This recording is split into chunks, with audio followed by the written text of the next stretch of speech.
Oi galera, tudo bom? No vídeo de hoje eu vou falar pra vocês um pouquinho sobre como foi minhas conversas de Skype com as famílias que eu conversei, as famílias que eu conversei, como é o meu inglês, como era a minha rotina de estudo, tudo isso. Vamos lá?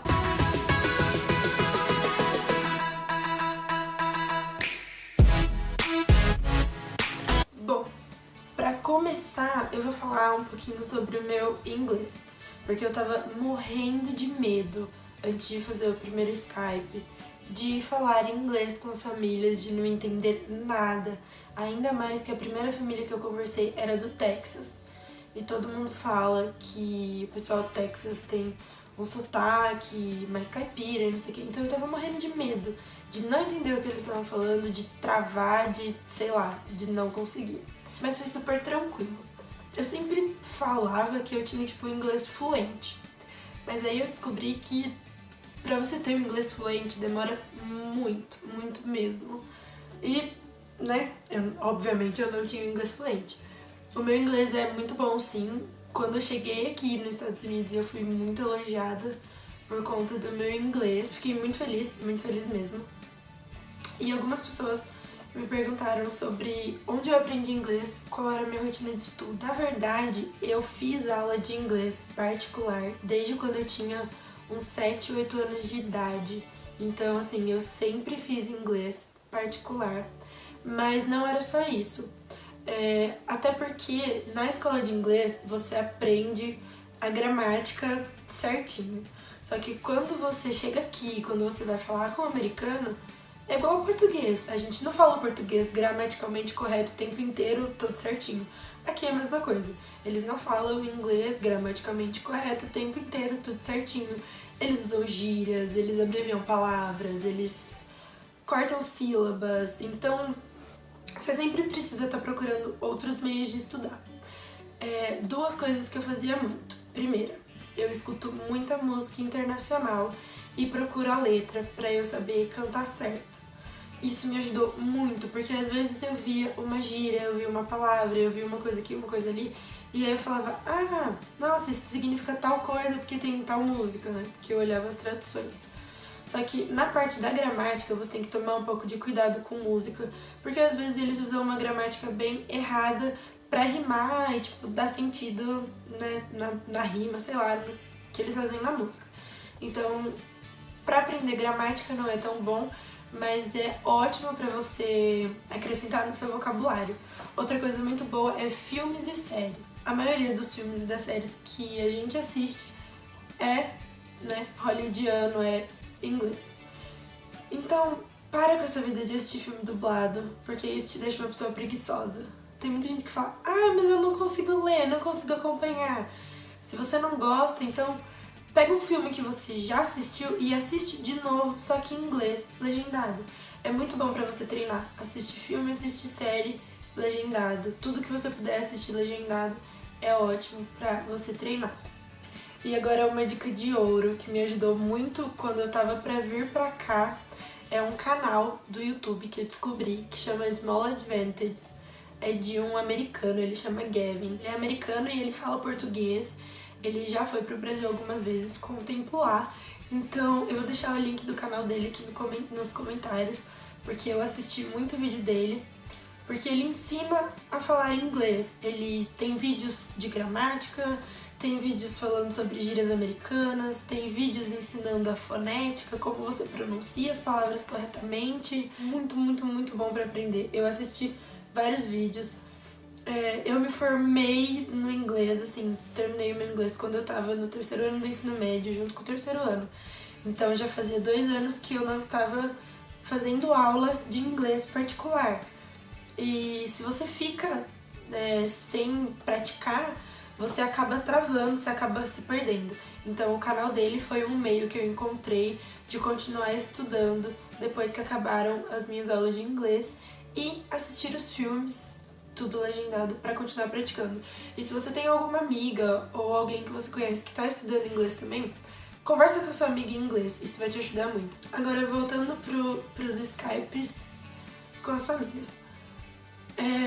Eu tava morrendo de medo, mas assim, foi super tranquilo, eu consegui entender tudo que eles estavam falando. Às vezes eles até, tipo, começavam a falar muito rápido e eles paravam e perguntavam, tipo, tá tudo bem, você tá entendendo? E eu ficava, não, beleza. Fiquei muito feliz porque eu tava entendendo tudo. Na hora de falar eu dei umas travadas, mas acho que isso é por conta do nervosismo, porque conforme o Skype ia fluindo, eu ia conseguindo conversar mais e falar mais coisas. Mas no começo eu dei umas travadas. É óbvio que às vezes tem uma palavra que a gente esquece, tem alguma coisa que a gente não sabe falar e a gente vai tentando. Mas eles sabem que essa não é a nossa língua nativa, que a gente não tem a obrigação de ser fluente. Então eles entendem, estudam a se expressar. Então eu conversei com acho que 6 famílias até chegar na minha. E é muito importante que você não se desespere pra, tipo, fechar com a primeira família. Porque é um ano que você vai morar aqui com eles, então você tem que ter certeza que é uma família que combina com o seu perfil. Às vezes você gosta bastante da família, mas aí você começa a conversar e você percebe que o perfil deles não bate tanto com o seu. Vai com calma, conversa bastante, pergunta tudo. Eu separei algumas perguntas bem importantes que vão ser assim primordiais para quando você chegar aqui, você já saber tudo isso, para você não ter nenhuma surpresa. Então, primeiro é sempre legal você começar perguntando, né, sobre a vida deles, sobre as crianças, o que eles fazem, do que eles trabalham, qual a idade das crianças. Aí você já consegue ter uma noção se você vai ser a primeira au pair ou não, e é sempre bom você perguntar isso também. Se eles já tiveram alguma au pair, se eles podem te passar o contato dessa au pair, se eles já tiveram, a maioria das famílias passa, e você conversar com ela também para saber como foi a experiência dela, a visão dela sobre a família. Então, o começo da conversa, tenta deixar uma coisa leve, sabe? Pergunta sobre eles, o que eles gostam de fazer no fim de semana, que tipo de música eles gostam, essas coisas, para conhecer um pouco mais do perfil deles, sobre eles, e pergunta bastante das crianças. O que elas gostam de comer, pergunta se as crianças têm alergia de alguma coisa, isso é muito importante. Pergunta que tipo de desenho elas gostam de assistir, se elas têm horário para ver televisão, todos esses tipos de coisa. E conforme a conversa for fluindo, aí você vai se aprofundando em outras coisas. Às vezes pergunta isso no primeiro Skype, você tem que sentir como tá indo a conversa. Mas é muito importante você perguntar se eles querem que você se sinta como parte da família ou se eles querem apenas uma pessoa para trabalhar, para cuidar dos filhos deles. Porque existem 2 tipos de família. Aquela que, tipo assim, a partir do momento que você tá off, dane-se, né? Eles não vão te chamar pra fazer nada e você que vai viver seu tempo off. E tem aquela família que, particularmente, eu prefiro, eu acho que é muito mais legal, que mesmo você estando no seu tempo off, eles te perguntam, tipo, o que você vai fazer hoje? A gente tá planejando ir num festival, a gente tá planejando ir no cinema, a gente tá planejando ir no parque, você quer ir com a gente? Então, tipo, isso é muito legal, eles te incluírem nos planos da família.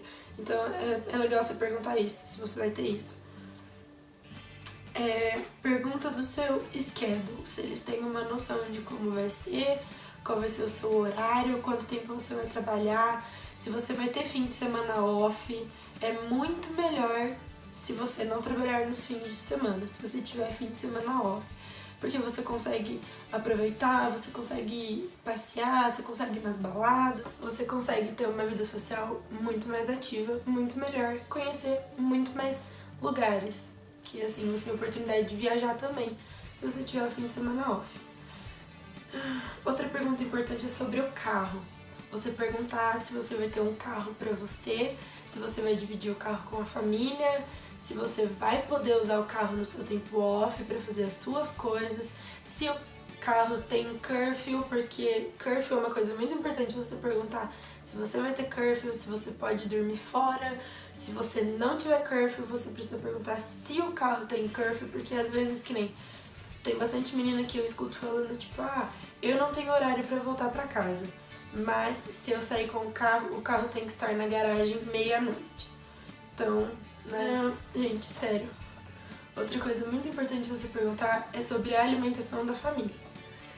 Se eles são, sei lá, se eles têm algum tipo de alimentação restrita, tipo, se eles são vegetarianos, se eles são veganos, se eles têm alguma coisa que eles não comem de jeito nenhum dentro de casa.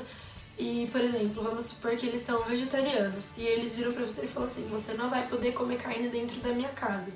Então é importante que vocês perguntem isso, porque às vezes você chega aqui e você não pode comer as coisas que você quer. Então é importante você perguntar sobre a alimentação deles e se você vai poder seguir a sua alimentação normalmente dentro da casa. E por último, uma pergunta super importante, você perguntar sobre a limpeza da casa. Porque a au pair não tem obrigação de fazer nada mais além de cuidar das crianças e fazer coisas relacionadas com as crianças. Por exemplo, você faz o almoço das crianças, você lava a louça do almoço. Você cuida das crianças, você faz a laundry das crianças, você lava a roupa delas. Isso tudo bem você fazer, tá no seu serviço. Agora, ela chegar pra você e falar assim, eu quero que você limpe a sala hoje. Eu quero que você faça a laundry de todo mundo. Não, você não é obrigada a fazer isso. Então, você já pergunta, sei lá, né? Claro que uma vez ou outra é sempre bom você ajudar, afinal você tá morando na casa também. Mas não é sua obrigação ter que ficar limpando tudo de todo mundo. Então, é isso de mais importante que eu tinha pra falar nesse vídeo sobre o Skype com as famílias. Eu vou fazer um outro vídeo falando sobre o meu match e o que acontece depois do match e como foi até eu chegar no meu match. Então, se vocês gostaram desse vídeo, se vocês ficaram com alguma dúvida ou se vocês têm alguma pergunta que vocês acham importante fazer para as famílias e querem deixar nos comentários para outras pessoas verem. Enfim, se vocês quiserem saber qualquer outra coisa, deixa aí nos comentários. Se vocês gostaram desse vídeo, curtam o vídeo, se inscrevam no canal, me sigam nas minhas redes sociais e é isso aí. Valeu, é nóis!